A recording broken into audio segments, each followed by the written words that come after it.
Okay, this is Byron Gordon with your Search Engine Strategies Conference update, and we're at SES San Jose, day 2. We've just finished up the Search Engine Giant panel discussion. We got the Scobleizer, Robert here. Hi, Robert. Yeah, why aren't you talking to Danny Sullivan or Matt Cutts? Look at Matt. You guys can't see. But we're gonna get Matt Cutts. Don't worry. He's the god. Well, we'll call you a demigod for now. How's that? Okay. So maybe you could talk a little bit from the discussion for those that are going to be watching this and didn't get a chance to see it, a little bit about some of the trends you see happening in search. And obviously the competition, everybody was weighing heavy upon Google, but what should other people be doing outside of Google? Well, the trends that I'm seeing, and it's pretty obvious, are the live web search engines like Twitter and FriendFeed. FriendFeed's really interesting because it aggregates all of this content from blogs to YouTube videos to upcoming events to Twitter messages to Plurk messages, all sorts of stuff comes in there.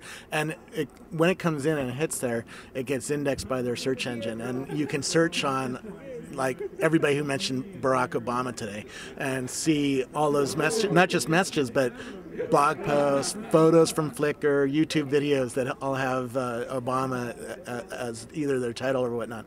So that's one thing that I'm finding is really expanding quickly. Obviously, mobile is really white hot and is going to continue to be white hot for a long time.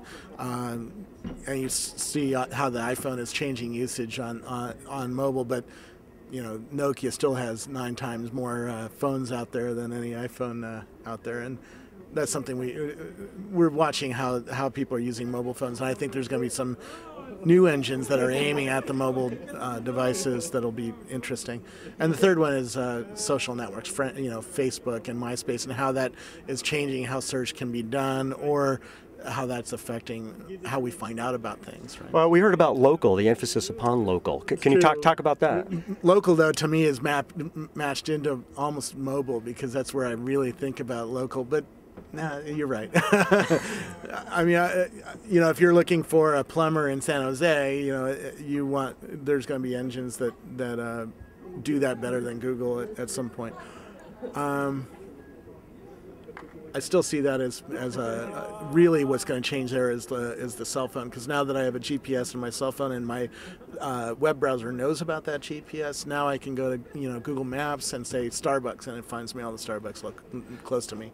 So the conversation started off about a Google killer, but really in the end there is no Google killer, is there? Yeah, we talked about why that's pretty hard to have happen, right? Because first of all, I've seen a lot of demos from PowerSat, and there's some demos that people have shown me for stuff coming out in a couple months.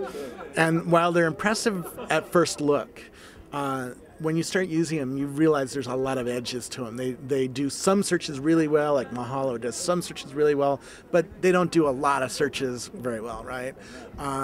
And so to have that breadth of really good and accurate results on a large number of topics is really hard. But let's say somebody did get it, just did really come along with a Google killer. God, all my phones are going off. How do we, if somebody came out with a Google killer, we would all talk about it. We would all tell our friends and family, oh my God, there's this cool new search engine coming out, and it's just killer.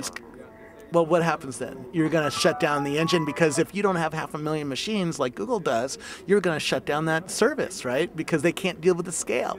So there's two things hitting a Google killer at the same time that you're never going to see that. But you are going to see things like FriendFeed, right? FriendFeed does something that Google doesn't do. It's live search. Or what were some of the other examples? Urban Spoon, you shake your iPhone and it finds restaurants real near you. That's something that Google doesn't do, right? So there's going to be plenty of things that come along that take a little piece of what Google tries to do and does it better. And I think that's the real way to compete with Google, is maybe have 100 or 1,000 of those little niche engines and niche things, niche apps that can beat Google at one thing, Okay, words of insight from the Scobleizer.